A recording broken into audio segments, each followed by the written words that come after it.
Jean-Pierre Cantegris, bonjour. Bonjour. Vous êtes sénateur représentant les Français établis hors de France et vous êtes maintenant à la Commission des Affaires étrangères. Nous entamons une nouvelle année, 2012 commence, donc je vous adresse mes meilleurs vœux, monsieur le sénateur. Merci pour ces vœux. Permettez-moi de vous les présenter et de m'adresser à mes compatriotes qui sont dans le monde, que je représente au Sénat et à qui j'adresse tous mes vœux les plus chaleureux pour l'année qui commence. Alors, ça va être une année chargée, 2012. On parlera dans un instant des élections présidentielles et législatives, mais d'abord, j'aurais souhaité qu'on fasse le point avec vous sur la protection sociale des Français de l'étranger, qui est votre sujet de prédilection en tant que président de la Caisse des Français de l'étranger. D'ailleurs, vous avez réuni le conseil d'administration le 20 décembre dernier. Comment se porte la Caisse, monsieur le sénateur, monsieur le président, si je puis me permettre? Cette Caisse, vous le savez, j'en ai assuré le début, puisque je suis un des fondateurs de la Caisse de sécurité sociale des Français de l'étranger, et j'en suis le président depuis la création, c'est-à-dire 1985. Cette caisse, comme vous venez de le dire, s'est réunie à Rubel, son siège social, à la fin du mois de décembre, et sans être d'un optimisme délirant, je dirais que la Caisse de sécurité sociale des Français de l'étranger, la CFE, se porte bien. Nous sommes en augmentation sur le nombre de nos adhérents, effet extraordinaire en matière de protection sociale française, nos comptes sont en équilibre. Ce qui, évidemment, pour une caisse de sécurité sociale, pourrait faire des envieux. Eh bien, écoutez, des envieux, je ne sais pas, mais en tout cas, pour les Français qui vivent hors de France, qui sont couverts par cette caisse de sécurité sociale, je crois qu'il est important de savoir que leurs comptes sont en équilibre. Donc elle est bien gérée. Et en plus, elle permet à certains Français de l'étranger qui sont dans une situation assez précaire d'être pris en charge. Donc c'est la 3e catégorie aidée qui a été créée en 2002, je crois, et donc qui permet à 4000 Français de l'étranger et 4000 ayants droit, donc 8000 personnes en tout, de bénéficier aussi d'une protection sociale. Alors vous êtes néanmoins quelque peu en souci pour le financement de cette 3e catégorie aidée. Est-ce que vous pouvez nous en dire un mot ? Alors, depuis la création de la Caisse et depuis la loi Bérégovoy de 1984, qui est la loi fondatrice, 3 catégories de cotisants ont été créées dans un effort de justice sociale, en fonction bien entendu des revenus, et par une loi de 2002, une des dernières lois du gouvernement Jospin, la loi de modernisation sociale, on a créé la 3e catégorie aidée, dont le financement a été assuré au départ en puisant dans des réserves de la Caisse, puis à partir 3 années plus tard, c'est l'État, une ligne budgétaire du ministère des Affaires étrangères qui a pris en charge cette catégorie aidée.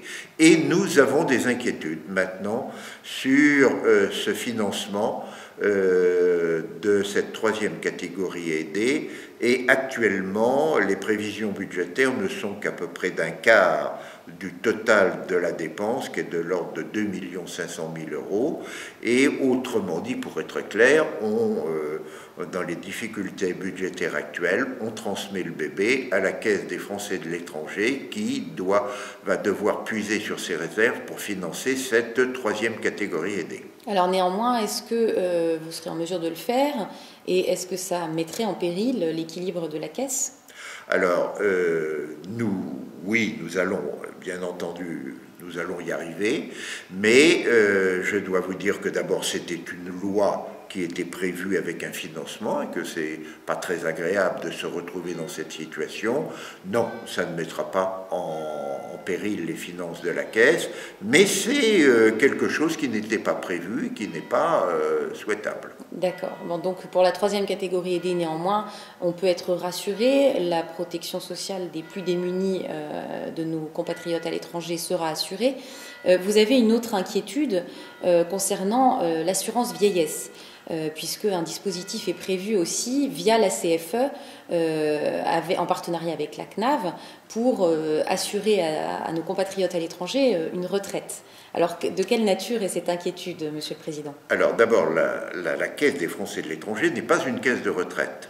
Elle assure pour le compte de la Caisse nationale d'assurance vieillesse des travailleurs salariés l'encaissement des cotisations, les inscriptions, et lui transmet bien entendu ces cotisations très fidèlement. Nous travaillons pour le compte de la Caisse nationale d'assurance vieillesse. Alors nous suivons bien entendu très attentivement tout ce qui touche à la retraite des Français de l'étranger, puisque nous y participons, et nous avons vu avec une certaine consternation une décision de la Cour de cassation sur laquelle nous n'avons aucune critique. C'est à la suite du recours d'un ressortissant sénégalais qui avait travaillé en France et qui a voulu adhérer au système de retraite. Pourquoi pas? À ce moment-là, un certain nombre de textes ont été pris. Au terme de ces textes, il fallait avoir travaillé 5 ans, être couvert en assurance maladie pour pouvoir être assuré. Et nous arrivons au paradoxe qu'un certain nombre de nos compatriotes français qui sont nés à l'étranger, qui ont travaillé à l'étranger, qui ont vécu à l'étranger, ne peuvent plus adhérer à l'assurance vieillesse. C'est pourquoi ma collègue Christiane Kamerman et moi-même avons déposé un amendement au plan de financement de la sécurité sociale. Nous avions l'accord du ministre Xavier Bertrand. Malheureusement, on nous a appliqué dans cette maison l'article 40 et nous devons reprendre nos travaux pour arriver à mettre fin à cette injustice. Donc l'article 40 qui s'applique, je le rappelle, lorsqu'on crée une dépense supplémentaire. Donc évidemment, tout n'est pas perdu si vous arrivez à convaincre le gouvernement de rectifier le tir pour que les Français de l'étranger puissent bénéficier de l'assurance vieillesse, bien sûr. Oui, je ne vais pas rentrer dans le détail, mais je conteste l'application de l'article 40 parce que nos compatriotes financent leur retraite comme le ressortissant sénégalais, et donc je ne vois pas pourquoi ils ne pourraient pas adhérer à l'assurance vieillesse. Donc, suite au prochain épisode, si je puis dire, et on espère que l'issue sera favorable pour les Français de l'étranger. Autre sujet dont nous avons annoncé pour 2012, l'occurrence, c'est évidemment les élections présidentielles et les élections législatives. Alors, j'imagine que vous êtes mobilisés sur le terrain pour soutenir vos futurs collègues députés, puisque 11 circonscriptions ont été créées à l'étranger et vous aurez donc enfin des interlocuteurs à l'Assemblée nationale pour vous épauler et peut-être vous soutenir dans ce genre d'amendement tel que celui que vous avez présenté dans le PLFSS avec Mme Kamerman sur l'assurance vieillesse. Écoutez, oui, nous allons avoir les Français vont participer aux élections présidentielles. Vous savez que c'est le cas depuis 1977 et que donc ce n'est pas récent. Et ils ont participé quelquefois en nombre. Oui, il y a un taux d'abstention, je le sais, mais ils ont participé de façon importante à ces élections. Et maintenant, il va y avoir des députés. 11 députés pour représenter les Français de l'étranger. Je ne vous cache pas, je n'y étais pas favorable au départ, parce que je trouve que l'organisation des élections pour les députés va être extrêmement difficile et compliquée. Les 11 circonscriptions, dont certaines